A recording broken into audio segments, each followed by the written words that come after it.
Good afternoon, and thank you for tuning in to this timely and critical program on navigating redistricting and the 2022 Orange County elections. Today's program is a partnership between the Orange County Taxpayers Association and the Orange County Forum. Now, both of these organizations are coming together to bring you what we believe is important information heading into the November midterm election. I'm Carolyn Kavecci, and I'll be serving as your moderator today. Now, if you haven't noticed yet, by the volumes of political ads we're seeing on television, and candidly, the mailers I'm getting every day when the postman comes, the November midterm election is around the corner, and there's a lot at stake on this ballot. In Orange County, voters will have the chance to elect representatives at all levels of government, from your local school board to Congress. Now, today, we'll be focusing our conversation on the County of Orange and the general impact of redistricting on the upcoming election. Now, many voters are going to find new districts and new names on the ballot, and we want to make sure you walk away understanding why that is. We'll also be speaking to candidates running for the Orange County Board of Supervisors.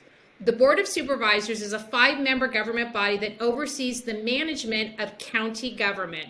The supervisors also serve on the boards of very many special districts.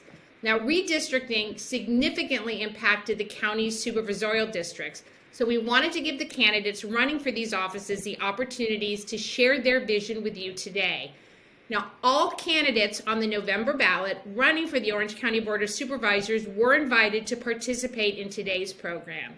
But before we meet the candidates, let's begin by hearing from 2 professionals to help us understand redistricting in Orange County.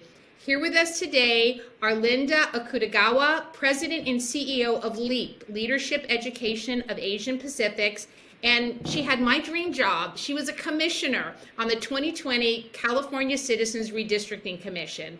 She is also an appointed member of the California Department of Insurance Diversity Task Force. Linda was a part of the independent commission charged with determining new boundaries for electoral districts for all of California. Also with us is Paul Mitchell, owner of Redistricting Partners. Paul has conducted redistricting for more than 75 states, cities, school boards, and community college districts.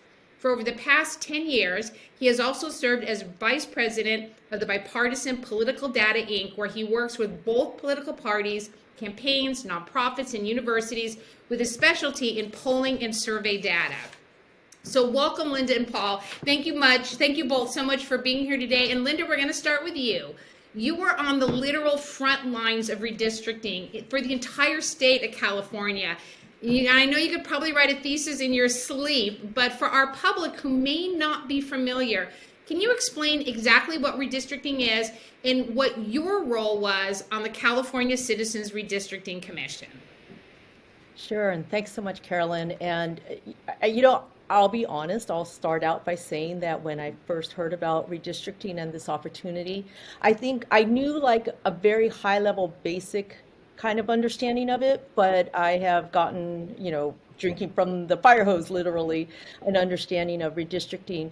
And what it is every 10 years, nationally, we take part in the census. And as a part of that process of the census, what each state does is relook at all of their congressional districts and all of their representation at the state level, because as we know, in 10 years, people move, people pass away, people are born. And so during those times, the population numbers will change in the current districts as they exist right now. And so the whole process of redistricting is to rebalance all of the districts so that we all have, as I would say, residents of a state, equal and fair representation. And that's really ultimately what we were doing. And so my role as a commissioner, and by the way, I also want to just say that my role as a commissioner actually extends through 2030. So I'm still currently a commissioner, but our main role is to really work together as a 14-member body to really redraw fair and equitable lines for Congress, for California State Assembly, California State Senate, and the California Board of Equalization. And again, the redistricting is based on the census. So it's based on population, not voter registration. Yes. Is that correct? Yes, that is absolutely correct. And in fact, I'll also note that one of the things that we do not take into consideration, there's 6 criteria that we have to meet, but nowhere in that 6 criteria does it say voter registration, well, I should say political affiliation. What we are looking at are what we call citizens voting age population. So whether they're registered to vote or not, we're just looking at are there people who are eligible to vote? And so we're looking at, that is one of the, it is just in terms of population, but we do take into consideration because there are laws that we have to also meet, which is specifically the Federal Voting Rights Act, and that's where the citizens voting age population comes into play. But the number one criteria that we had to look at is to make sure that there is equal population in all of the districts. So in some districts that we redrew, we had to redraw because they grew exponentially in terms of their population size. So we had to shift, some regions away. And then in other places, we had shrinkage. And so we had to bring population into their districts. So district sizes may have grown because of population loss. So that was the number one criteria. And then number two was to adhere to the Federal Voting Rights Act. And so that's our considerations. And then there were 4 other, total 6 considerations that we had to follow. Okay, well, let's talk about then, because your role on the commission then was to take a look at this criteria and then place it in. And I'll just tell you, and I'll ask you this question, and then you can go off on the criteria too. I've never quite understood why at the state and the state level, why you just can't say this is a Senate district and split it in half and make it be that, these are the 2 assembly districts, or literally draw straight lines all the way across the state and move it from population. It's not that easy, is it? No, it's not that easy. And actually, one of the 6 criterias that we feel is an important one is to consider is communities of interest. So yeah, a computer could just take that and just make those, straight lines across. But what you're going to have is you're going to have sometimes splits in cities, you'll have splits in communities.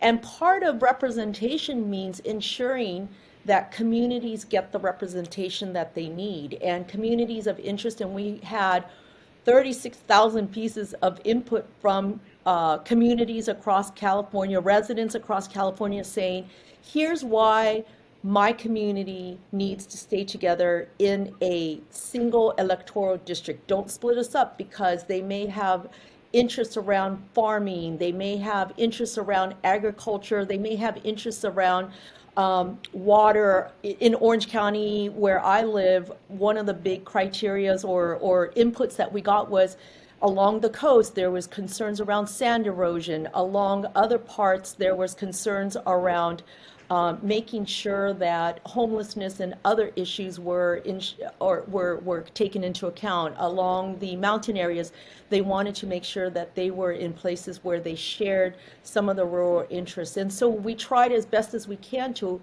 really take into account those communities of interest. And we heard that throughout the state. We feel we would get better representation if we had a representative who understood our common interests, and they were not all singular. There was lots of intersecting interests that we had to take into account. And so those were part of the, I'll say, the complicated calculus of inputs that we had to take into account amongst the 6 criteria that we were really beholden to. So I'm curious how you start breaking that down. California is a huge state, not only population, but geographically, we're so diverse as far as you talked about, deserts in the Central Valley and mountains and coastline. So what do? Do you start like at the top of the state and start working down? Or, how do you actually take something that big and that diverse? My husband jokingly says, how do you eat an elephant? One bite at a time. How do you approach the elephant that California is, and how do you start breaking it down? I think, honestly, we did have some different intentions, and sometimes they didn't always work out that way. We ended up sometimes skipping over. So we started at the top, but we realized that there's always ripple effects. Every time we make a change in one place, then it ripples across everywhere else. I think we eventually tried to tackle Los Angeles County first because it is the densest and it's the most complicated, and the ripple effects are really significant once we get out into outside of LA because in other areas that are less populated, it's a little bit easier to, I won't say easier, but the ripple effects are less significant versus in places like where the density is there. I mean, one single change can just then ripple across multiple districts because of population size. So we had some really wonderful line drawers that we were working with, and they were really helpful to us. And we tried our best to really try to listen to all of the Californians that called in, wrote in, and really try to speak to, you know, their communities of interest. At the end of the day, I think we were happy with what we got. There was always going to be little things that we wish we could have done differently, but I think as a body, the 14 of us, I think as you can see from the end result, we all unanimously voted for the maps that we drew, and we felt that given the constraints, the time, everything, we did the best that we could to honor the wishes of the residents of California. So I know you said multiple criteria. Was there one that maybe kind of weighed more heavy on you, or were you just applying all of them straight across the line evenly? Well, they were applied in order. So number one was equal population. That just became the easy, Yeah. you know, we started with that. We looked at all the population. We had to draw population districts based on population. So I'll say that in terms of Assembly, State Senate, and Board of Equalization, we had a little bit more wiggle room. We had about a plus minus 5% deviation that we could go in terms of population. The congressional districts were very, very complicated. I mean, we were literally down to the block level saying, okay, we have too many, we have too much. All we were allowed is plus minus one. So we were literally hunting and pecking through different districts. And so sometimes, you know, people who are in the, you know, who were on the edges, they're probably wondering, why am I in this congressional district and my neighbor across the street in a different congressional district? It's literally the result of that standard deviation that we are allowed, that plus minus one. And we had to really try to figure out from the census blocks, you know, what is going to allow us to balance out that district with that plus minus one deviation. And so there were situations where if you go back and you watch some of our videos, we were hunting and pecking. And I will say, I was a sitting mayor of my city during the 2010 redistricting, and because the city that I represented, the city of Orange, had been chopped up quite a bit. Especially at the state level, we were really specifically, I went to those hearings specifically to say, you know, I don't need 6 assembly people. Can you at least just, you know, get me down to 2 or 1? And I really felt that the 2010, I will say, they really listened. And so is your experience, was it that you really felt that that the system worked really well in this case, that you really listened and all of the members of the commission equally? Yeah, I think so. And you know, I think we all respected each other. We try to hear each other out. You know, each one of us really try to listen to the different perspectives and really try to take into account what not only the people who were calling in and testifying and those who also wrote in, but also to each other as well too. And I found that, you know, it was really an interesting process in terms of working with such a diverse array of people from different perspectives. I think ultimately we all had one goal, which was to draw fair and representative maps. And I think that also made it so that we were willing to be thoughtful and to listen.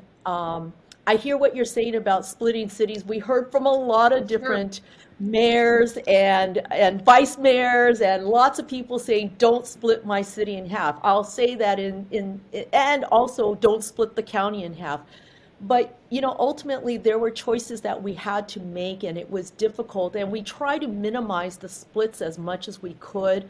I recall that Irvine, we heard from Irvine, we were considering, splitting Irvine. And I know the county supervisors ended up splitting Irvine, but we were considering that, and we heard from quite a few Irvine residents and the elected officials in Irvine saying, do not split us. It's easier to be in one district than in different districts. That was just one recollection I had.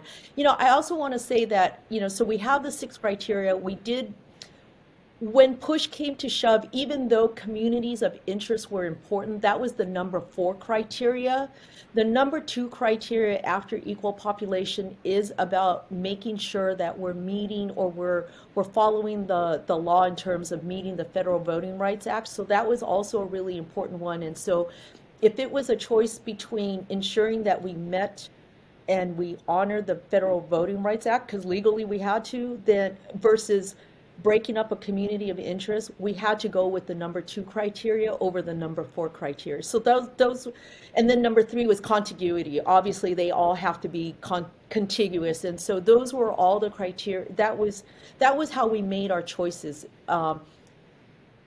Some people said some of our maps maybe were less than compact, but to meet some of the other higher level criteria, sometimes we had to sacrifice that compactness to be able to meet the other, higher level criteria as well too. And I think that was compactness was number 5, and then the nesting of state assembly districts into state senate districts was number 6. But again, that was not a higher level criteria than ensuring, for example, communities of interest or equal population, or even meeting the Federal Voting Rights Act.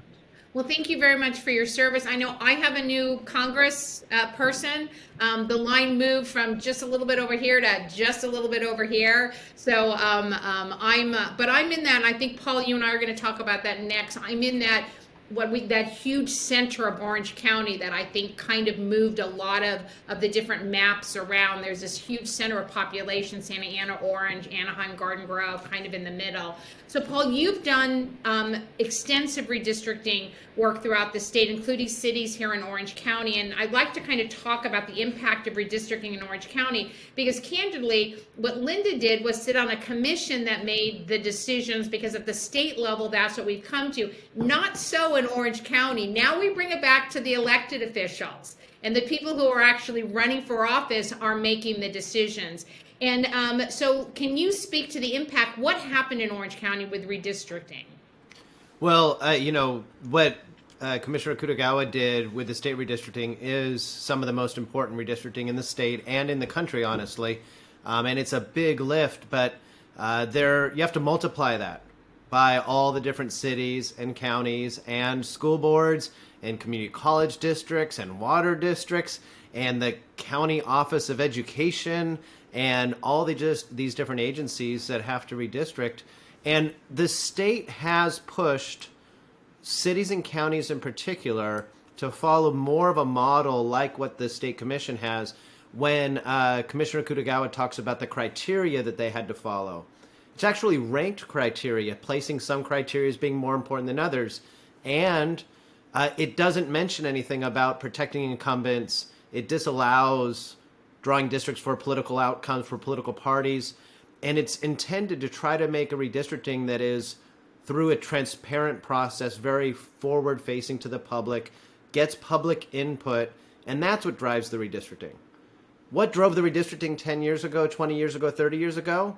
Literally, the incumbent members writing down their addresses on a piece of paper, giving it to the city manager and saying, draw lines and keep us all safe.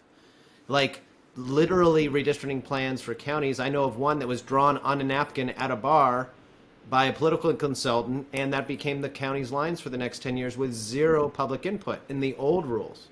So now we go forward, and in 2020, we started this new process of doing redistricting at city and county level. Some did actually do commissions. So Long Beach, nearby where you are, some cities voluntarily did full commissions, like the city of Martinez, that previously had what a judge called they called their lines a parody of a gerrymander. It was so bad. They went to a commission. So there are agencies that went to commissions, and that was allowed under the law. Even if they didn't do a commission, cities and counties had to do more public meetings and had to follow criteria. What we saw also was what I thought was very positive was kind of a natural trickle down of those criteria and of that idea around transparency to other agencies. We would do a redistricting for a community college, and they'd say, hey, the city had 5 hearings. Should we have 5 hearings? And we'd say, yeah, you should. And they'd say, well, the city didn't include like the incumbents. Should we not include incumbents? And we're always, as a firm, telling agencies that we don't want to know where incumbents live. We would have had almost no business 10 years ago, because there are no agencies that wanted to do redistricting with all this outreach and not drawing districts for the incumbents. But now, under the culture that the commission created, that the new state laws created for cities and counties, even in other local governments, you see kind of this improvement and openness to the process, where redistricting becomes a question of how do we draw districts for the next decade that will reflect the community, rather than how do we draw districts for the next decade to meet the needs of people who got elected 2 or 4 years ago. It's a very different process. Now, for residents, you see a lot of your interaction probably is different. Some people who are residents might have participated in the redistricting like you did in the city of Orange, but other residents are just noticing like, hey, I have a different council member on my ballot for the next election. One thing I do want to make clear is you said something that I think you meant kind of informally, that you have new members of Congress. And the fact is you have no new member of Congress yet until they get elected under the new lines. Right. All this redistricting is forward-facing. So somebody says, oh, I have a new council member now. You don't. You get to elect in the next election somebody to replace the council member that you have, or a school board member, a water district member. And so that is something that residents and the public are going to notice as being a real impact on how they're governed, who their representative is, who they go to if they have concerns. And hopefully through this process, who gets elected and who they go to if they have their concerns will be somebody that they can relate to better. They're either coming from their community, they're speaking their language, potentially literally, they are aware of the issues that are in the area where they're elected, rather than somebody who's, your representative, but they're concerned about, South Orange, and you live in Fountain Valley, and you're like, well, okay, it's a little different issues here. And the final thing I'll say is that our hope is that this process, not only of redistricting, but also more agencies going to districts through the California Voting Rights Act, our hope is that this process makes for better, more representative governance in the years to come. So in Orange County, I talked about the area. I'm in central Orange County, so I'm just, Santa Ana, Orange, Garden Grove, Anaheim, that huge big clump, which seems to have become a very dense area. And I noticed on the maps that little center, almost everything kind of came off of that. Am I wrong in seeing that? That really seems to have driven. I see the same groups of cities, in Senate, in Assembly, in congressional. So, yeah. Paul, were you seeing some changes in population density in Orange County that kind of drove maps a different way? Yeah. So Orange County. So I worked on the Orange County's Committee on School Organization that redrew the County Office of Education's maps. And I also worked on I did City of Santa Ana's redistricting and a lot of community college redistricting and other redistricting in the county. I had this kind of thing that I would tell people that if they showed me an Orange County map, I could tell them almost instantly whether it was some kind of gerrymander or if it was, looking like it met the real important conditions of redistricting in the county. And that first condition is that I want to see a district in the middle. I want to see a district around Santa Ana. There is as we know, when I lived in Orange County in the early 90s, there was an emerging Latino community and an emerging Vietnamese community. And those communities have grown and become more densely populated to the point where in a congressional district plan, assembly plan, county supervisor plan, county office of education plan, you can create a majority minority Latino district around the area of Santa Ana. And then you can also, the second thing I look to is how it's drawn to the district to the west of Santa Ana. That area around Fountain Valley, Garden Grove, Westminster, all of that area is also another community of interest. Something like north of the 405 and that area there, going up towards Seal Beach, but maybe not always including Seal Beach, that area is also a strong community of interest. And in some cases, it can be drawn in a district to itself. In some cases, it has to be paired with, like, maybe drawing it down and pairing it with Newport Beach, or drawing it up and around and pairing it with areas around Fullerton. But that is a important community of interest. The third big thing you look for in Orange County redistricting is how it deals with the coastal communities of interest.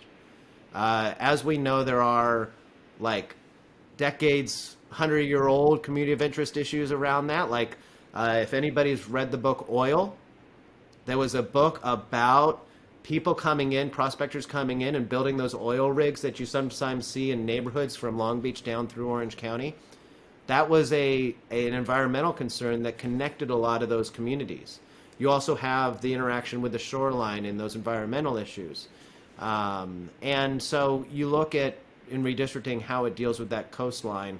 And then the last thing, not to say that it's the least important, but one of the final things I look for in redistricting is how it deals with South Orange and going into the hills and going in above Irvine and those communities, because they can also be distinct.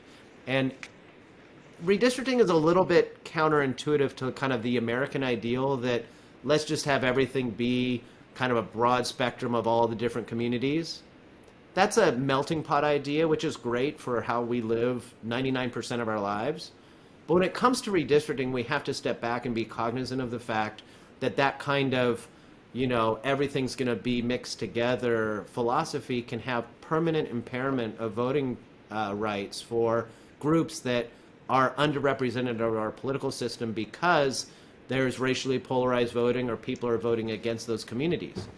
And so we do have to speak about this process as one of identifying and uplifting communities and making sure that they're together, rather than, you know, saying, hey, wouldn't the perfect district be one that was 20% beach, 20% Vietnamese, 20% urban Latino, 20% hillside fire concerned, and then, like, you know, a little extra, you know, Laguna Niguel for flavor. It doesn't That work would not that be way. a good district. No, and historically, there's such a history of the United States in voting and voters' rights that I think the process that we're in now, I think, has come out of making sure everybody can have a representative that they feel is actually very representative of what they want and what their needs are. So, you know, Paul, let's narrow down the conversation. I'd like to talk specifically about the Orange County Board of Supervisors. The district map is really different from the map that we had for the past decade, which candidly was extremely different from the map we had the decade before that. So what changes, you know, the Orange County voters should they look at with their Board of Supervisors? And I'm just another one of those examples. Literally, I'm in that center area. I'm now in that Santa Ana Central District. So not only am I going to see after November a new congressperson, but I'm going to have a new supervisor as well after November. So what changes were made? What should the voter be aware of? So I think the Orange County Supervisors did some things that were really great in their redistricting, and I think they did one thing that was really awful. The thing they did that was really great in their redistricting was they recognized the need for the Latino community and the Asian community to be able to have districts in which they could express that voter community together and elect candidates of choice. And so you saw that central Santa Ana district, a majority minority Latino district. And then you have they have the Garden Grove, Westminster, you know, district. My preference generally is to take that district up, like they did in the state redistricting plan, but in the Orange County Supervisors, they brought that down into, you know, Huntington Beach and towards Newport and all that. The not my favorite choice, but that first piece, being able to create a majority minority district in to differentiate it from the existing lines. The existing lines take Santa Ana and Fullerton and put them, or Santa Ana and the Garden Grove area and put them in together, kind of throwing a blanket over the Asian and Latino communities and saying, you all fight it out. And it's much better to have those districts, given the population and ability to have them, have their own ability to express their community of interest in separate districts. Now, the thing that I think they did that was, I'll say it, illegal, was that they did that thing that I say you don't do. They told these supervisors, these are your new districts. Go serve your new districts. That is unlawful. Districts take effect after people get elected to them. And so for what seemed to be political reasons, they took one of the supervisors that represented that coastal district and renumbered the districts to plop her into the Santa Ana district and said, that's your new district, and would not allow her to do stuff in her existing lines.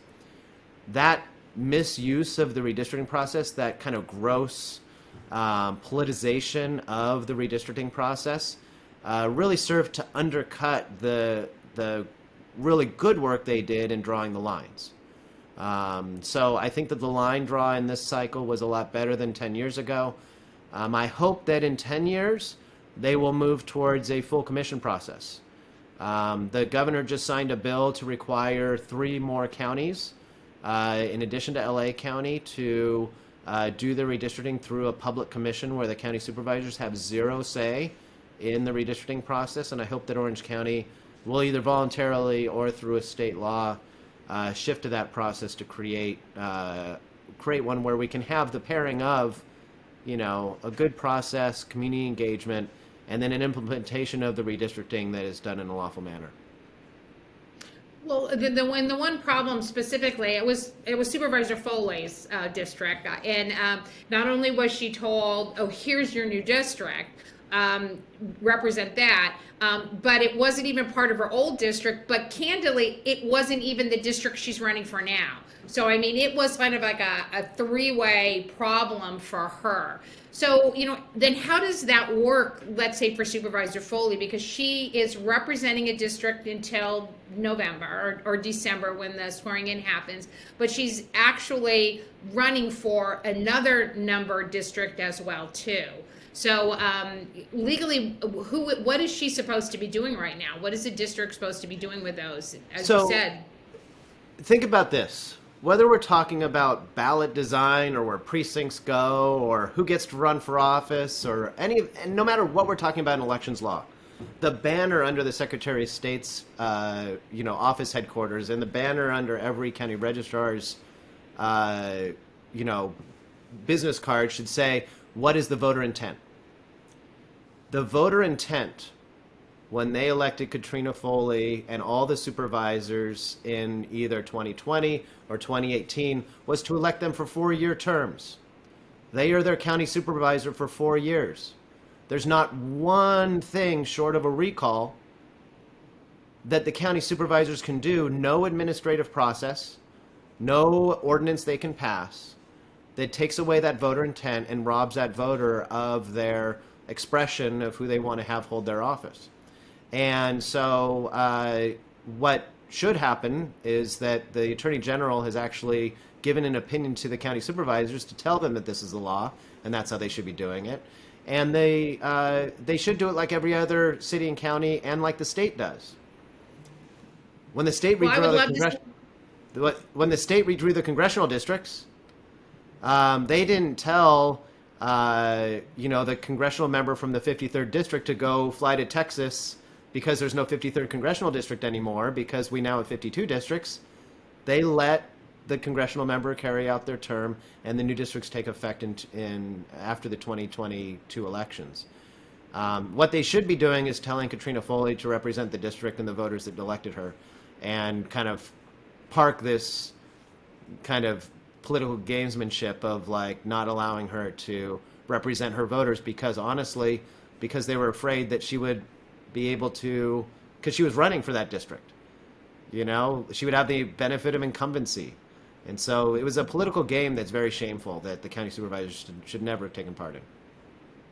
Well, I'm I'm hopeful that Orange County eventually will go to a commission. It's a shame that the state legislature just doesn't say that across the board, that they kind of keep piecemealing it in. I'm imagining as counties don't do something correctly, they kind of get slapped on the wrist and they have to do it.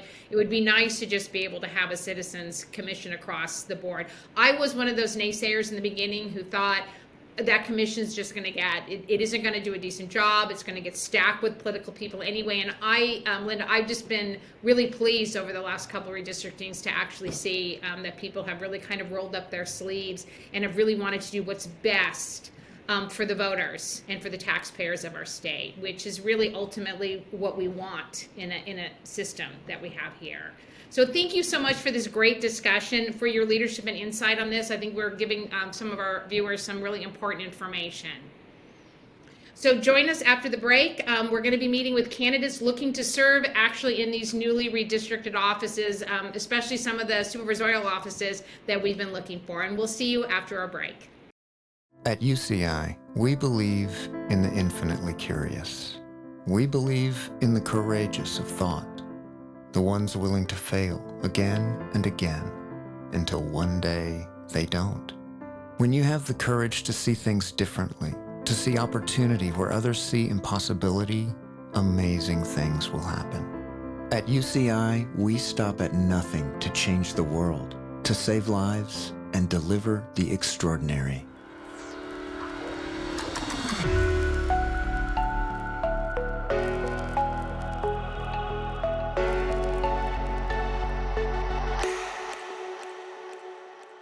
Welcome back to the OCTax OC Forum, Navigating Redistricting and the 2022 Orange County Elections Program. As we discussed in the first segment, the 2022 Orange County Supervisorial District map is significantly different for this year's election. One of the biggest changes is the newly drawn District 2, my new supervisorial district, which now encompasses the cities of Santa Ana and parts of Anaheim, Garden Grove, Orange, and Tustin. Santa Ana Mayor Vincent Sarmiento and Garden Grove Councilmember Kim Bernice Nguyen are the two candidates vying to represent this new district. And we're going to begin with Councilmember Nguyen. Thank you so much for joining us today. Thank you so much for having me. My name is Kim Bernice Nguyen. I am the daughter of a Vietnamese refugee and Mexican immigrant. I am one of 8 children and the first in my family to graduate high school and a 4-year university. I am the youngest person and first person of Latin descent ever elected to Garden Grove City Council, and I am running for Orange County Board of Supervisors District 2 to be a bold voice advocating for Central Orange County. If elected, I would be the first Latina and first millennial elected to the board, so I'm excited to be able to make history yet again. And I understand the struggle of working 3 jobs to put yourself through school, the frustrations of living paycheck to paycheck. I attended all schools within the district, and this is a community that helped raise me. I am passionate about serving, and I have known what I wanted to do, and that's be a public servant for my entire life. When I'm attending events and canvassing and talking to residents, I see people in my family. I see people that I relate to, that I encounter every day, and these are the people whose voices I want to uplift, and that's why I'm running, to be a supervisor for all of us. Thank you so much. Now, both you and your opponent have talked about seeing room for improvement and how the county operates. Can you share some examples of what you would do differently from the current supervisorial board? I'm a very detail-oriented person. In my 6 years on city council, staff have kind of given this persona nickname to me of, having everything ready to go. I'm the person that reads every single page of every single report, and I highlight and post it, and my first question is to staff, do you want to see a list of my typos or a list of my questions? And while I know that this is going to be a significantly higher level and extensive volume of new information, I plan to hire staff that's going to be qualified and experienced in the various departments of the county. I personally have worked for a public agency that interacted very much so with the county, which is CalOptima. I no longer work there now, but I had several years of experience working with the various departments. And I'm the type of person that likes to have a hands-on approach, so as much as I can, I will try to meet with as many directors and learn for myself what exactly is it that they do, and what is it exactly that they need to do their jobs better. And that's one approach that I feel has served me very well on city council, and I think being able to do that at the county will help tremendously as well. So what would you say is the top issue impacting District 2, and what are your plans to address it? Out there canvassing and talking to residents, the number one concerns that I've heard have been around homelessness, mental health, and public safety. For me, I'm the only candidate that has a full-blown plan on my website and 5 points detailing what I want to work on. What I really want to work on is addressing a lot of the duplicative services that we have at the county. We have a lot of community-based organizations and clinics fighting for the same pots of money to do the same type of work, rather than looking into gaps that we have and trying to fill them. I also want to partner with public law enforcement to ensure that whatever we're doing is focused around prevention. I want to emphasize and prioritize a whole person care approach to everything that we do so that we can provide services to folks with dignity. Some folks are suffering from mental health, some of them are suffering from substance use disorders, and there needs to be a lot more care and attention to actually address this problem. And trying to expand some of the programs that I've done here in Garden Grove that I'm extremely proud of, and one of those being partnering with Be Well OC to run a pilot program here in Garden Grove that now several other cities are implementing. And so we want to make sure that that approach gets done on a regional level. Great. Can you share any efforts that demonstrate your ability to work collaboratively on important regional public policy issues? Yes. In my last 6 years, I've had the fortune to work with different regional bodies. I've served with OCOG as a SCAG representative. I've served as a president and board member for the League of California Cities in Orange County, the Orange County Division. And my time in Garden Grove, I've served the last 6 years with a majority Republican council, and we've been able to set aside our differences in order to implement good policy. We have partnered with Be Well OC in Huntington Beach to implement the pilot program that I just previously touched upon. We also have worked collaboratively with the county, with Fountain Valley and Westminster to hopefully by the end of next year launch our first navigation center here addressing West Orange County's issues with homelessness. And we also passed Measure O with the support of the OC Taxpayer Association to ensure that Garden Grove has the funds to address all public safety issues in Garden Grove. Great. And a majority of the current board tried to place an initiative on a recent ballot that extended their term limits, extended actually their terms in office. Would you ever vote to place a term extension initiative on the ballot? No. The only time I would consider it is if that it ended the consecutive term rule, as well as a lifetime ban after serving those 3 terms, and to not have the current term go back to 0 and reset in order to fulfill the next 3 terms. But I lean towards not supporting that. Great. Thank you so much. Thank you so much for joining us, Council Member. Next up is Mayor Vincent Sarmiento.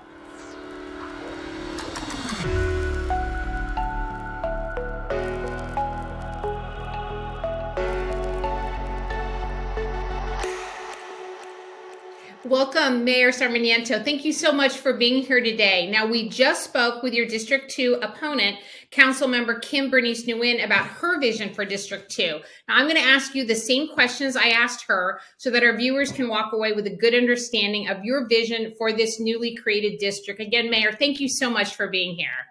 No, thank you, Carolyn. Thank you for the time and for your viewers to be able to have some opportunity to get to know many of us. I know in Santa Ana, look, a lot of our residents know me. I've been around for a little bit, but the rest of the district, since it's newly defined, will give them an opportunity to get to know me as well. So thank you for the opportunity. It's my pleasure. District 2 is my new district, so we're going to have a lot of the city of Orange in there too. So tell the viewers a little bit about yourself and why you're running for county supervisor. So I'll try to be brief. And so my family arrived in Orange County in 1965.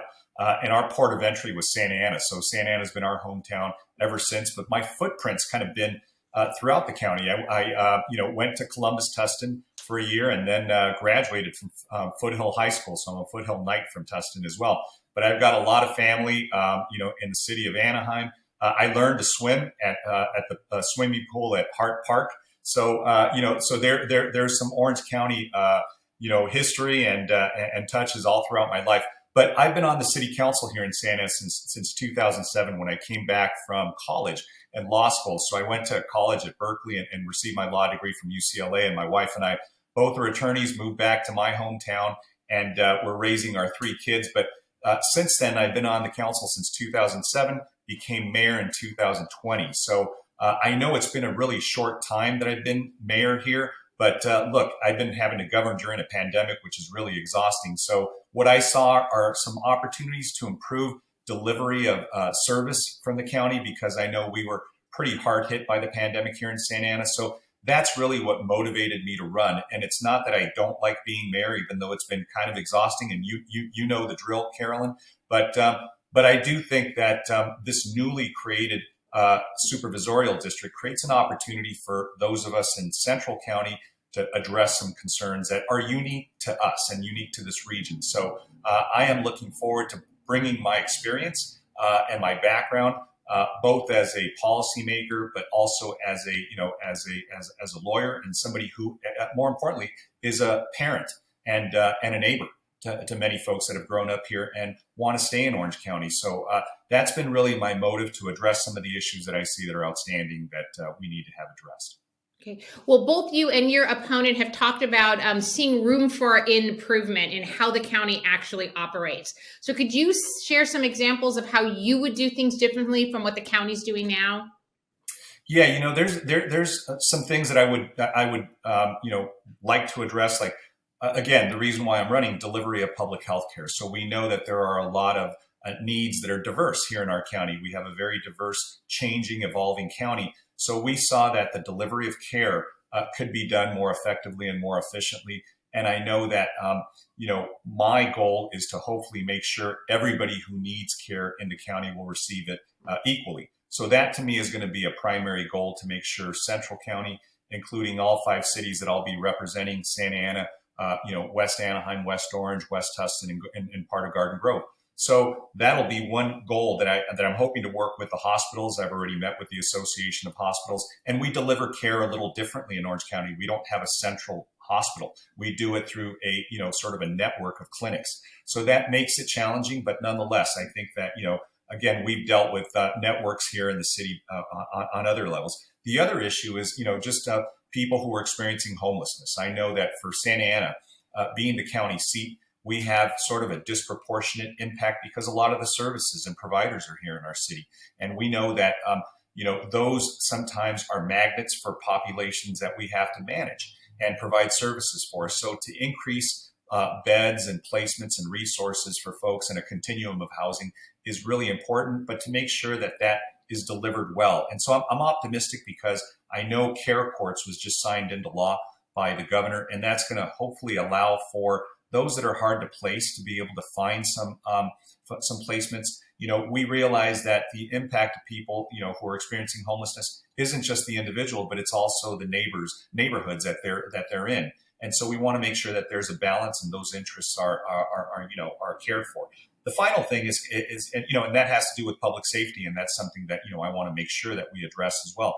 But one of the other things is something that goes overlooked. Central County is one of the most park poor areas relative to the other county. We don't have a coastline. We don't have the open space that South County does. So I'd love to introduce some more bike trails, walking trails, just open green space that people in our Central County area can enjoy.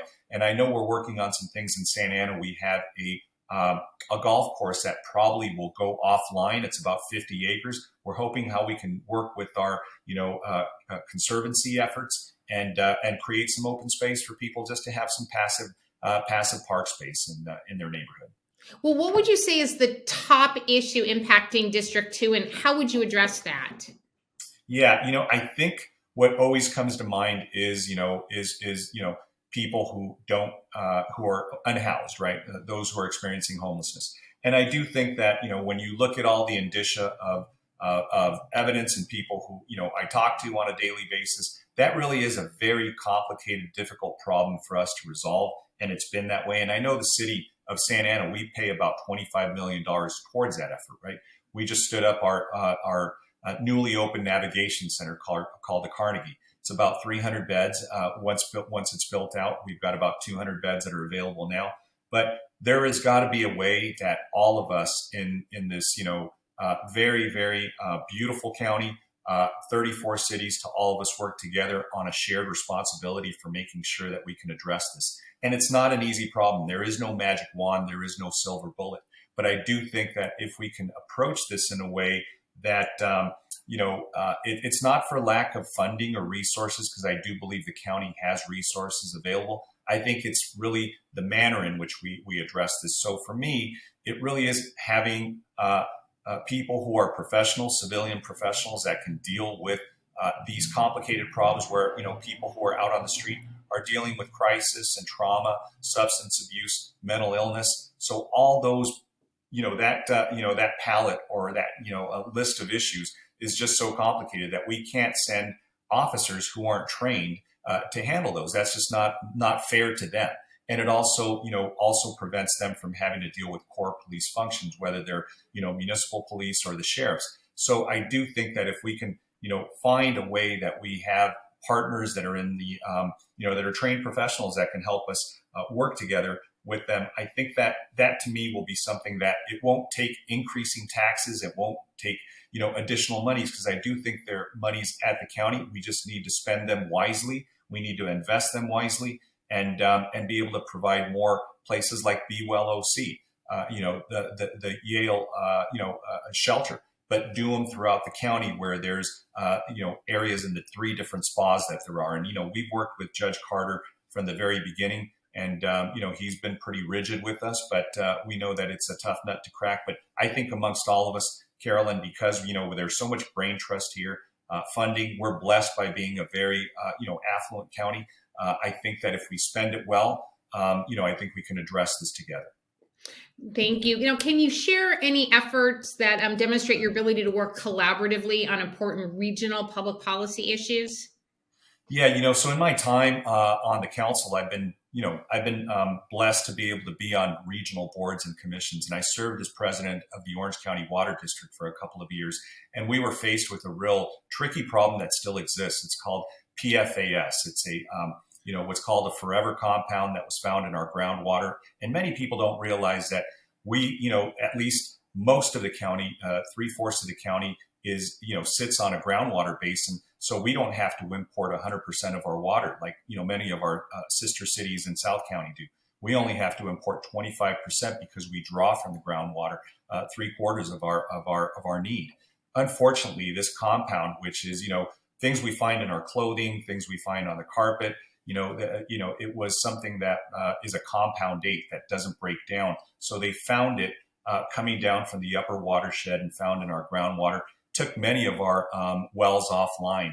Those in Yorba Linda, Anaheim, those are found in upper Northern County. So I was able to provide some leadership, meeting with Cal EPA and federal EPA to find funding, and working with our retail partners to be able to do wellhead treatment. So before anybody gets exposed to that, because we do have it in our systems already, but to the extent that we prevent any more wells being shut down, we're doing treatment at the wellhead site. And, that was something under my leadership that I believe was really, really helpful. And, also working on what's called the groundwater replenishment system. It's a treatment facility that now is providing 1 million gallons of, treated water, what they say recycled water, to our residents. And that is a huge savings, and that's a huge benefit that's being emulated not only in our, throughout the state and country, but other countries come and study our system. We've got the largest treatment facility in the world, and we're now going to be going into phase 3, and that's going to be 1.3 million gallons of water that we're going to be treating. Last thing I would say is, something I'm real proud of. I just joined the Orange County Transportation Authority, and over at OCTA, where we rolled out a pilot program, which is youth ride free. So anybody 18 and under can ride our buses and our system free. And we have about 70,000 new riders of young people that are going to embrace public transportation, who don't want to drive and want to get to and from school, but also to and from work and to and from places all over the county. And that's augmented by our college program. So we're introducing our public transportation system to, young people that may not want a car, may not want to have to deal with the hassle of parking and traffic and just getting on a bus. So I'm real proud of that because we're almost at pre-pandemic levels of ridership at OCTA. So that's been a real nice boost for our agency. Great, thank you. And I have just one final question for you. A majority of the current board actually tried to place an initiative on the ballot extending their terms in office. Would you ever vote to place a term extension initiative on the ballot? Never, Carolyn. In fact, I'm a big believer in having pretty rigid term limits on office holders. And, I followed the longest serving mayor in Santa Ana's history. He was there for about 26 years. I neither fault him or condemn it, but I know that, look, if you can't get anything done within a certain period of time, it's time to move on. And so we put term limits on the mayor's office, and I could have stayed in the mayor's office for another 6 years because our term limits are 4 2-year terms. But I believe that we also need to make sure that we don't sit in one place too long. So if I'm blessed enough to be on the county board, yes, I would respect the term limits that exist and not try to extend my time. I'm not getting any younger, so I figured, look, I want to have some time to enjoy my family, enjoy some time off afterwards. But I just think that we have so much talent in the county that, we all need to make room for others that follow us after. Thank you. Mayor Sarmiento, it's been a pleasure. Thank you so much for joining us. And for those of you who are watching, join us after the break. We're going to meet 2 other candidates looking to shape the future of Orange County.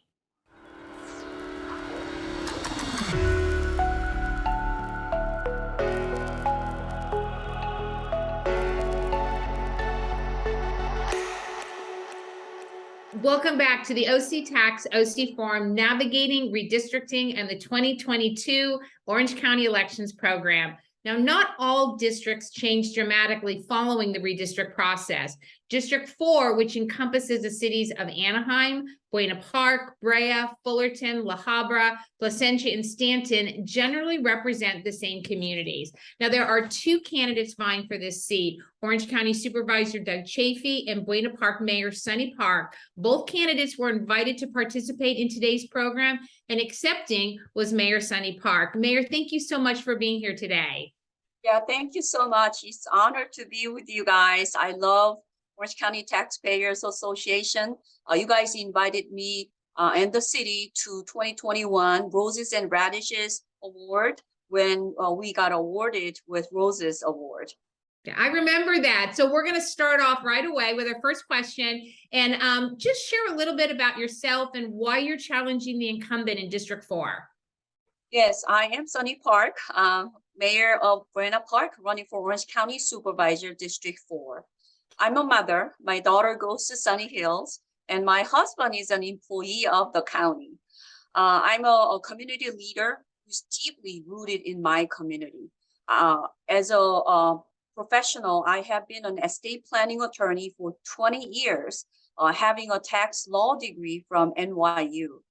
As an estate planning attorney, I have been working with the federal, state, and local taxing authorities to save taxes for my clients and making sure that the people stay away from court when their loved ones pass away. That has been my job.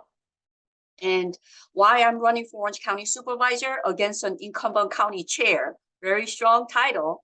The reason is the pandemic really taught me the importance of the local leadership. During the pandemic, I became very frustrated because of the lack of county support. A county has about $8 billion in their annual budget. And the services that the county offers sometimes shared with the cities. And there are some areas very unique to the county supervisor's office. Now, imagine this having $8 billion and the supervisors working very closely to make changes in homelessness and local protecting small businesses and empowering our public safety officers. And these are the things that we can do to really reinvent ourselves as a post-pandemic community. And that is the reason why I'm running. And, as you know, in the primary, nobody before primary, nobody knew who Sonny Park was. But the primary really changed the dialogue because, I was up ahead and I am the front runner coming out of the primary against an incumbent county chair and a third candidate from Brea. And I won 2,900 more votes. And the votes count may not, doesn't appear to be significant, but, going up against an incumbent is always very difficult. And I know the reason why I was able to pull it the way I pulled it was because the community is really ready to change. Thank you. So what would you say is the top issue impacting District 4, and how would you address that? After extensively going door to door and talking to the voters in my district, homeless issue has been the number one issue for District 4. The way I want to address it is I have 5 parts. Number one is we need to create more affordable housing. What I'm concerned about is not only people who are on the street currently, but also the fact that there is a large number of people who are at risk becoming homeless. We need to really make sure that people have a place to stay. So housing first is my platform. Number 2 is protecting small businesses and residents. I'm getting these calls constantly from my city and other areas in District 4, and they're saying, hey, I have homeless person right in front of my business establishment. I'm paying taxes. Why do I need to hire a private security to protect my business establishment? Those are the jobs that the county and the cities are supposed to do. And there is a unique area where the county is responsible for. For instance, flood control channels that goes through many cities in my district, Buena Park, Fullerton. And these flood control channels, city doesn't have any jurisdiction over. I cannot send my police to monitor the traveling homeless people along the flood control channel. That should be done by Orange County sheriffs. But I do understand from a public safety personnel, they're trained to do handle more serious crimes as opposed to dealing with homeless people. So the city of Buena Park, we have a very strong social worker teams who handle homeless issue. And we need to really protect the small businesses and residents so that they can enjoy public parks and they can actually start making money and bringing money to their families by being protected for their business establishment. Number 3 is mental health issue and drug substance abuse issues. City doesn't have any budget for it, but the county does. And we really need to step up to make sure that the mental health programs are vigorously provided, and we create incentive programs for the homeless people to really volunteer to go through those mental health programs. And also, part of the thing is, I've been going out to do a homeless ministry for the past 5 years with my pastor friends. And the way I see it is homeless issue is a deeply rooted personal issues that has become social issue. And I think that faith-based organizations can work with the nonprofits, and nonprofits can work with the county so that people can really realize that they have value in their lives. They need to get self-motivated to reach out those resources to come back to the community as a productive member of society. And number 4 is job creation. Orange County is a very expensive county to live, and we need to create more jobs so that our county residents do not have to leave county to work in the county. I see so many people, especially younger ones, cannot afford housing here in Orange County. They either live with their parents or they go outside of the county, Riverside County or San Bernardino County, to be able to find a place to live, but they still work in the county. So we need to create more jobs so that we can retain those qualified, really good workforce within the county. Number 5 is there is a special category of people that I feel very passionate about, women and foster care children. As I said, I've been involved in homeless ministry with my church, and a woman being woman on the street, it can be very harsh, and they go through so much abuse, and we need a special care for these protective classes of people so that they can be empowered. And I know that Orange County grand jury reports recently pointed out that there is a huge number of foster care children who went through the foster care system, and who became the age of majority, and they are being on the street because they don't have a proper care and also education and jobs. So I really hope to make changes for homeless issue so that we can really have a handle on it. And lastly, one of the things that I want to do for especially District 4 is becoming a stronger voice on the county.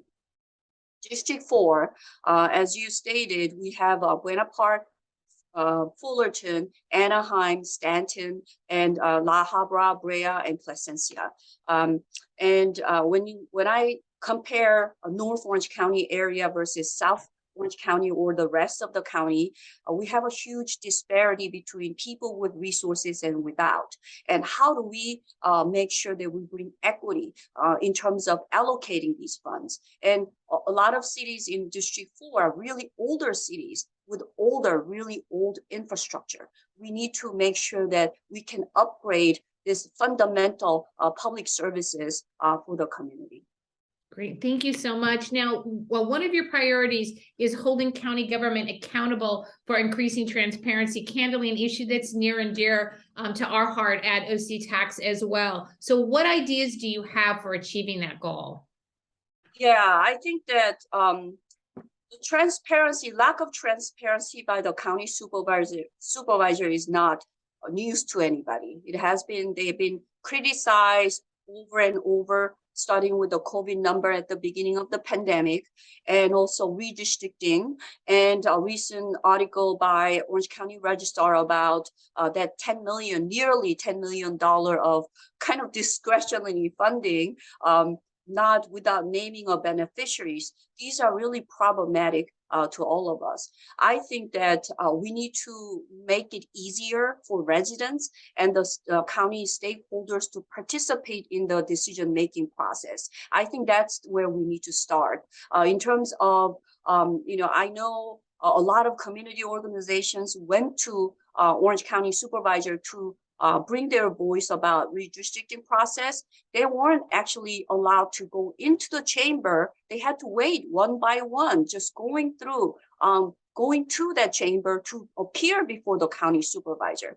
These are the things, at the city, we are actually forefront of receiving complaints and also, having a direct dialogue with our residents and business holders. So I think we need to keep in mind that the county position, although it has a large budget of $8 billion, still it is a local position. Local position means we have to be really deeply connected to the community to know the local needs. And transparency and accountability and giving the platform for the residents and the county stakeholders to bring forth their opinions and their ideas about how to make this community together is going to be a very important part of my governance.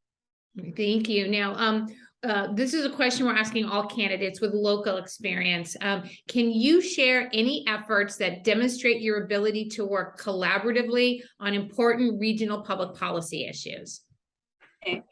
I can think of one very clear example, the Navigation Center, by Buena Park. Buena Park, the Navigation Center, as you know, it was, 12 local agencies got together to have a grip on this homeless issue at the beginning of the pandemic or right before the pandemic started. And at one point we ran out of money, and the city, we stepped up to loan $1 million to finish that project. And we were so proud of our decision. It wasn't not only my effort, but also with my council colleagues. All of us worked together to be able to bring that project to the finishing line for the community. And I know, and it's just pride of our community.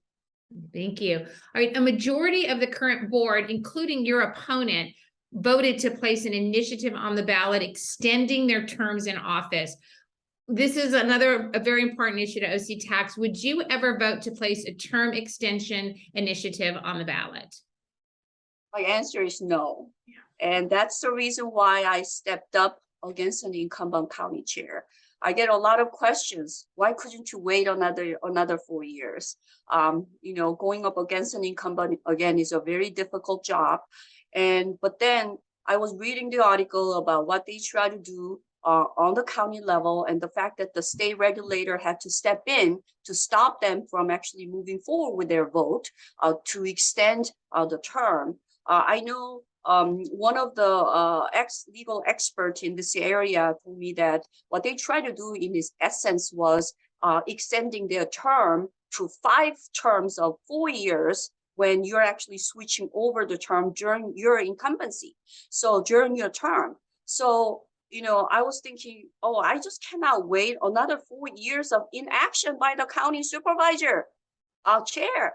So, and that's my answer why I stepped up, and I will never extend the terms of the county supervisor while I'm in the office. I think that is just that's just against my own philosophy. I don't think so. Thank you so much. And again, thank you so much for being here with us today, Mayor Park. Now, after our final break, please join me. We're going to chat about the race to represent District 5.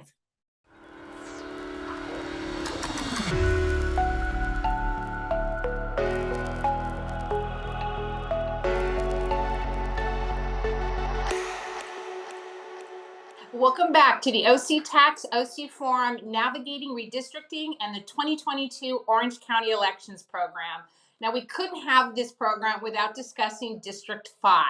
The primary race for this district was contested by 4 candidates, with the current Orange County Supervisor Katrina Foley and California State Senator Pat Bates making the runoff. Both candidates were invited to speak with us today, and we're so pleased that Senator Pat Bates was the one who did decide to join us. So thank you, Senator Bates, so much for being here. Well, thank you for having me and the opportunity to participate in this candidate discussion. Our times are very difficult these days to fit it all in, but OCTax is an organization that has been a great friend of mine and friend of the community. I said, I've got to do this one. So I studied up a lot and I'm ready for the questions. We'll see how I do. Thank you so much. Okay, we're going to just start off with the obligatory opening question. So if you could introduce yourself to our audience, and in your case, share why you are seeking to return to the Board of Supes. Thank you, I will. So for those who may be meeting me for the first time in this virtual interview, I am State Senator Pat Bates and a candidate for the Orange County Board of Supervisors 5th District seat. I've lived in the 5th District, city of Laguna Niguel in particular, since moving to Orange County in 1978. I got very involved in the community, as many of us do, and we have our kids involved. There were many issues at that time, so I got very involved, and we determined that we needed local control. That led to the city's incorporation in 1989. I was very involved in that. So guess what? I got elected as the founding mayor of Laguna Niguel. And from that point on, I served many elected positions. I have been founding mayor of Laguna Niguel, moving on to the assembly where I served the South County area. Then I termed out at that time, and guess what I did then? I couldn't give it up. I worked as a pro bono field representative for then Senator Mimi Walters. And from that point, I said, I got to do it again. And guess what? The 5th District seat opened up again. Tom Wilson was terming out. So I ran for that successfully. And as I was terming out for that, guess what?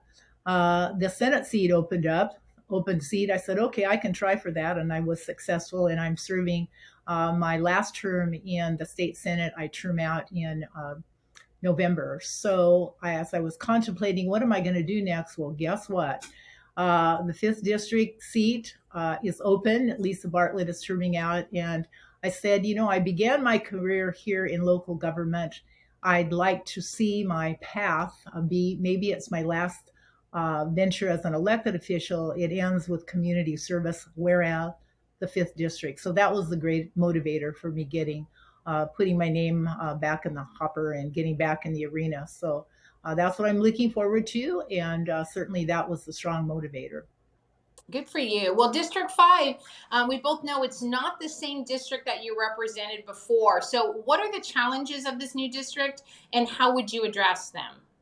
Well, I was looking at that question, Carolyn, and I thought, it's not significantly different than it was when I served 8 years ago. The district lines have changed, of course. It places the district mainly on the west side of the Interstate 5, the freeway. We've lost Lake Forest and Mission Viejo from the community, picked up Irvine, Costa Mesa, and Newport Beach. And interestingly enough, when I looked at that, it's very similar to the 5th district that Tom Riley had and then that Tom Wilson had. So the lines are the same, and there's always been issues that knitted us all together way back when. We've had transportation issues, which you're very aware of, traffic congestion relief. We've had environmental issues, big issues over the development of our toll roads to protect the environment, to ensure that the runoff to the oceans didn't pollute more than we have. We have the regional water quality boards that oversee that we work with. So the issues are basically the same, but I think we'll all agree what has changed dramatically, and of great concern is the increase in homeless, the increase in mental health and issues, and certainly drug addiction. So those are top priorities. They certainly are things that I will be focusing on. That's a challenge that has befuddled our state government, and certainly I think what's happening now, which is the great news, they're starting to look at what is the root cause. We know that during the economic downturn, the Great Recession, we had a lot of people lose their homes, mortgage, evictions, all of that. That was more an economic issue that drove people to having to rent, give up their homes, maybe aged out of the workforce. But what has been discovered through a deep dive into the data, the compelling issues for homelessness are mental health and drug addiction. So what's good news is that we're starting to pay attention to that from the state level, the new programs that are being funded, and especially here in Orange County, we have the Be Well, Orange County Be Well, that is stepping in to really focus on the behavioral health issues. And I want to say I was very pleased that I made 2 requests to help fund those programs and actually got $15 million over the last 2 budgets to help with the campus development. And so we will have one in South Orange County. I believe that's coming in Irvine. I'm not sure what the progress is there, but that was very exciting to me. So we will hopefully take auditing those programs that work and what they're doing at those facilities and expand them. And certainly the California Care Court, which was the governor's entrance into, we've got to move over from just looking at housing first and shelter and get some programs going. That Orange County is one of the pilots. And the question is, will we have enough money to do all that needs to be done? We need more treatment beds. We need more behavioral health specialists. Certainly we need the workforce is very important, but it needs to be trained. So money is going into education for that. But they only appropriated $3 billion. That only $3 billion. Sorry, I just came out of the state, and that's like what chump change on the floor. But we did ask for, in our proposal, our caucus asked for $10 billion because we believe so much of it has to go to increase the bed space. But we got $3 billion to start. I have spoken with some of the county staff. There is a concern, where will there be enough money? I'm in a very good position to advocate at the state level if I'm elected, because I was very involved with the whole development of that program. So we'll see, but I do believe it's a very, very important start. What are we going to do about crime? We know that that's on the rise, but I think Orange County really has the combination of some of the best law enforcement going for us. The 3 cities, the new cities that are in the 5th on this round, have independent police departments, but they work very closely with our Orange County Sheriff, and we have all of the other cities are contract cities. So there's a real collaboration there as we approach some of the very difficult issues that have developed over the smash and grab and the retail theft. And I understand there's been a lot of break-ins, home invasion by gangs that are actually trained to do that in the high-end areas, and certainly South County is very vulnerable to that. So I'll be working very closely, have a lot of knowledge about it as we've done much study at the state level on how to rein this in. But I'm excited because I'm not coming into this new. This is law enforcement's job, and they have done the best job one can do when we're looking at all the challenges there. And I won't get into much of the legislation that's making it more difficult. I think we're all very aware of that. But the drug addiction, you know that I was one of the leaders, and I say this better said, Sheriff Barnes was a leader. In 2016, we sounded the alarm, Carolyn, on fentanyl. Don came up to the legislature. I introduced the first piece of legislation to try to rein in the production and importation of fentanyl into our state. And Don had incredible statistics. We brought the lab staff up to Sacramento to present. And what the bill would have done is put fentanyl into the same category as cocaine and heroin. So you get sentence enhancements. Well, sentence enhancements going to state prison are no longer popular. So the bill was killed year after year after year. Even the last one I authored on my side of the legislature in the Senate, an education bill for those who are incarcerated because of drug addiction and drug crimes. And Assemblymember Lori Davies introduced the same on the Assembly side, hoping what we hope, and you know well because your daughter served, we try from both sides, and then somewhere along the way, cross-pollination, one of them makes it. Mine made it all the way over to the Assembly side. Hers got killed over there. Mine got killed in appropriations. So I do believe there's now a wake-up call on fentanyl, and all of the efforts that have gone before will help certainly our law enforcement to take a stronger stand. And hopefully, our state legislature will take a different look at how important it is to cut back on the cartels that are really behind all this, who engage young people to be their messengers, to take this deadly poison. If it touches your skin for an over exposure, it can kill you just by getting it on your skin and not ingesting it. It is poison, and it should be treated that way. And frankly, people who are distributing it really have put significant harm in an individual's possession, and it does rise to the level when now you know how deadly it is to murder. And I think that our district attorney is certainly on that track, and I know the sheriff is doing all that he can locally in our community, state, and federal to develop something that's going to really get tough on this whole thing, because it is our parents. I just heard the other day, Carolyn, they're looking to have Narcan in their homes in case their children happen to get bamboozled into having one of these pills that looks like Skittles. You know, they're rainbow colored pills. So it is the biggest thing, that and drug addiction and homelessness, that really is a bigger challenge for all of us, and we all have to work together to find those solutions. So that will be top priority for me. Well, thank you for your attention to that really important issue. Now, moving on, unlike other candidates that we've talked with in this program, a lot of them are currently city council members who are seeking higher office. As we said before, you're in the state Senate and you're seeking to return to the local level. And we talked a little bit about it, but again, what's specifically motivating the return, and what do you think, more importantly, was left unfinished, or potentially what county issue is motivating you to run for this office? Great question. I think I covered some of it, but I will just repeat that it is truly the behavioral health issues.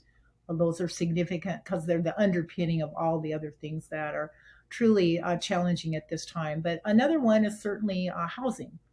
And what I've always felt, and you were there when we were building out Orange County, so many opportunities at that time for home ownership.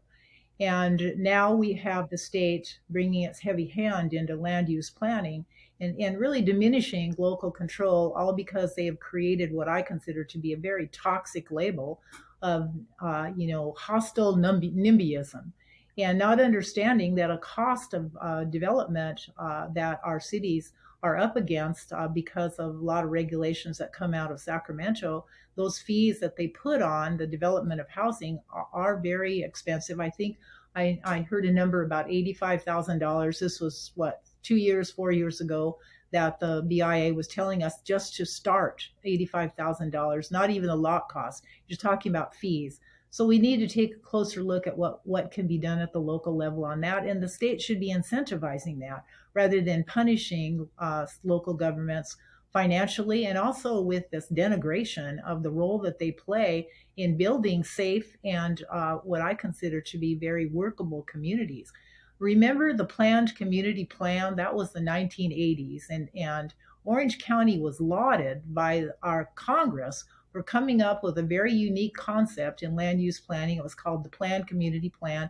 Every level of housing, including rental, low income, was available. The streets were planned. We had a requirement, so much open space, a requirement for parks, set aside for schools, and that was the development basically of everything south of El Toro Y.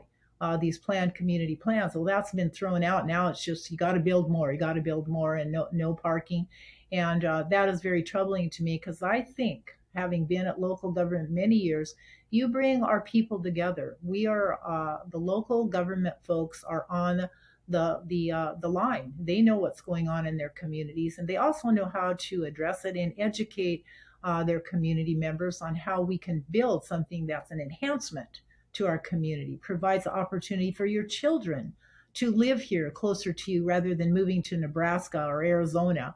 Those things are going on, and I've heard people who are very sad. I ran into a woman the other evening, and she actually was kind of tearful, telling me that her daughter and grandchildren had moved to Tennessee because they couldn't afford to live here anymore. And now she's not going to see her grandkids grow up.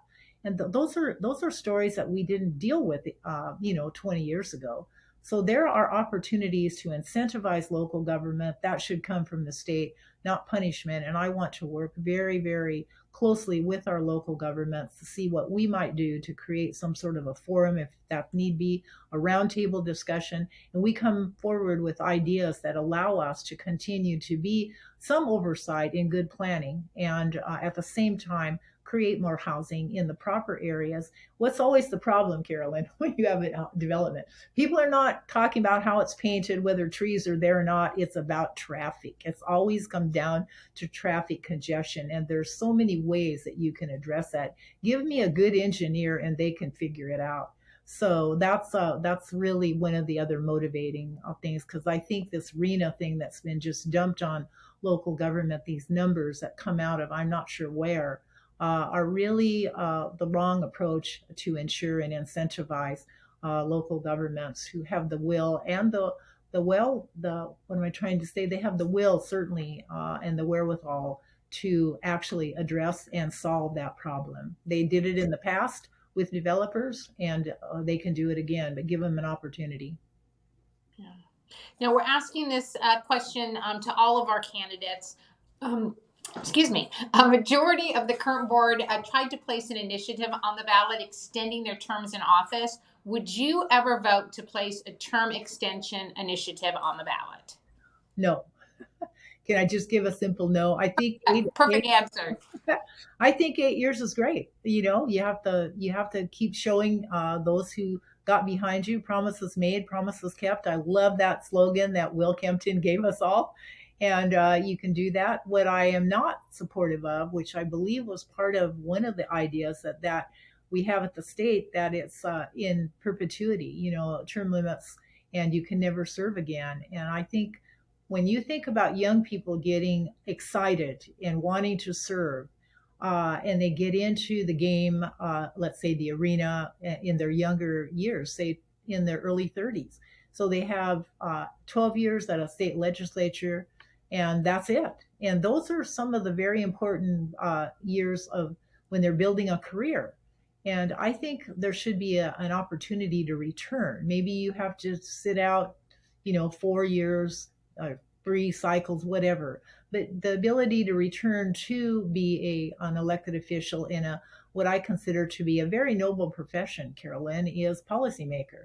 I mean that determines so many things in terms of the quality of our life, our career paths, our education for our children. It's really the basic protection of the Constitution, rights and responsibilities we are given. So I don't like term limits that are permanent. And that's what I like about the board. You can go out, have to sit out. We have that in a couple of our cities, which is great. In Laguna Niguel, we've had 2 or 3 people who served their 2 4-year terms, sat out a year, participated at a number of the community organizations and said, I'd like to get back involved, and ran again. You may or may not win, but you bring new ideas back. And also, in the case something you approved didn't work out very well, you have an opportunity to get back and remedy it. So I think 8 years is fine. If 2 4-year terms, take a time out and then try again, which is essentially what's happened to me. But I'm wondering, I think the good Lord wanted to keep me here a little longer. He wouldn't keep leaving these seats open and engaging me again. Thank you. As we finish up, is there anything else you'd like to share with our audience? I think I just mentioned it briefly, but I've been saying this along the campaign trail when I've served Carolyn in elected official for 30 years, thereabouts. And so the term career politician comes up, and I said, I want you to look at me and others as career policymakers. It's a very noble profession, every bit as noble as some of the others, because we affect lives probably as much as those who are in the healthcare business. We set policies that they have to follow, and being engaged with our communities is very important. And to me, hearing from our communities and our people are very important, because my mantra has always been, it's your government. The government doesn't own you. You own the government, and you have to direct your representatives to represent you and your needs, your concerns, and your aspirations. Government should be looking at those aspirations of the people, of by and for the people, is what I think is extremely important. And I'd like to just close on that, so that we never forget that our government stays strong as long as we keep people engaged. Thank you, Senator Pat. Thank you so much for being with us today. And I'd like to thank you for being here as well, all of those who have tuned in. Thank you to all of the candidates, as well as Linda Akutagawa and Paul Mitchell, who joined us today. And again, we're just so appreciative for all of you who have tuned in today. I'd like to also thank the OC Forum and our sponsors, UCI and UCI Health, for making this virtual program possible. And please don't forget to vote.